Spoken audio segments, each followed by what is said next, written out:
self-help books, but I have this book. I'm going to read it cover to cover. And what I want to ask you about is, so this is basically a book about how to keep your brain healthy and active so that you don't have deterioration when you're growing old. Who does not want to accomplish this goal? But we have a limited amount of time, so I want you to go quickly through for me. So it turns out there are no superfoods, and I can't take pills to make this happen, correct? That's right. I mean, to get the good stuff out of foods, you got to eat food. It's very hard to put it in pill form as much as we would like that. What kind of foods? Well, when we talk about brain food specifically, I think that there's a couple of foods that really come to the top of the list. As much as an apple a day keeps the doctor away, I think berries are going to be the food for the brain. And this is based on lots of scientific evidence looking at how certain chemicals can actually cross the blood-brain barrier and what they do when they get to the brain. I also think that what I learned, and I learned a lot, I had a lot of fun writing this book over a couple of years, is that there are certain things you absolutely shouldn't eat. We know sugar, for example, we eat way too much sugar. We used to get sugar as human beings just a couple of times a year when fruit fell from the trees, and even honey was protected by the bees. But we now eat about 130 pounds a year on average of sugar. The problem with sugar, specifically with the brain, is that the insulin system, the way that the brain actually absorbs glucose from the blood, is very, very sensitive. It can be overwhelmed quickly. So if you're eating too much sugar, you could be, in fact, taking a lot of energy into the body and starving the brain at the same time. So this is a critical point, I think, when we think about long-term brain health. This may have been a particularly toxic substance in terms of causing long-term problems like dementia. All right, you say that rather than trying to do a crossword puzzle to improve your brain, talk to a friend. Explain what you mean.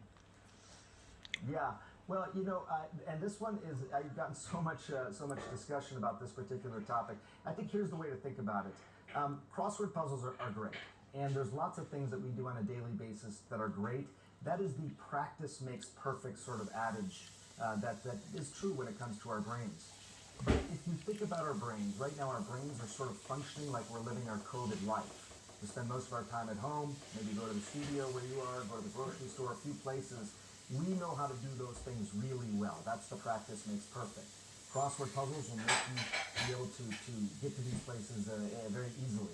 But if you want to start to expand the number of roads in your brain, the number of cities, the number of places that you visit in your brain, you have to do different things. So doing something differently or different, period, can make a huge difference in terms of building up overall reserve in your brain. So again, crossword puzzles fine, but if you want to do something that could actually help build reserve, taking a brisk walk with a close friend, talking about your problems, that can make a huge difference. Eating with your non-dominant hand can actually start to recruit new parts of your brain that you otherwise wouldn't use. You have to think about this conceptually differently. Again, practice makes perfect has been the adage, but change builds resilience. Change builds reserve. It's a new way of thinking about how we actually improve the brain.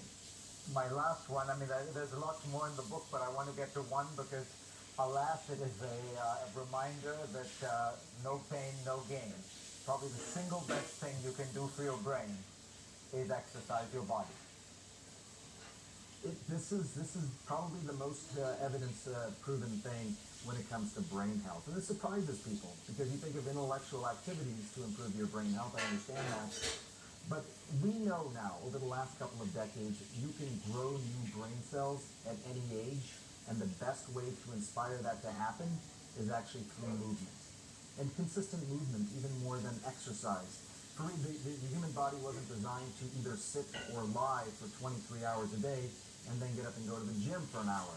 It is consistent movement, and the evidence actually shows that a moderate activity, like a brisk walk, is perhaps even better than intense activity, because with intense activity, you're also releasing a lot of stress hormones that may be counterproductive.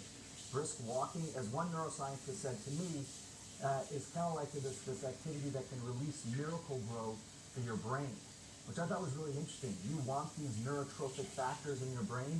Can't take it as a pill, can't take it as a shot. Simply moving is your best way to get there. Sanjay Gupta, as you can tell, this is just a terrific, fascinating book. Please go out and buy it. Thank you.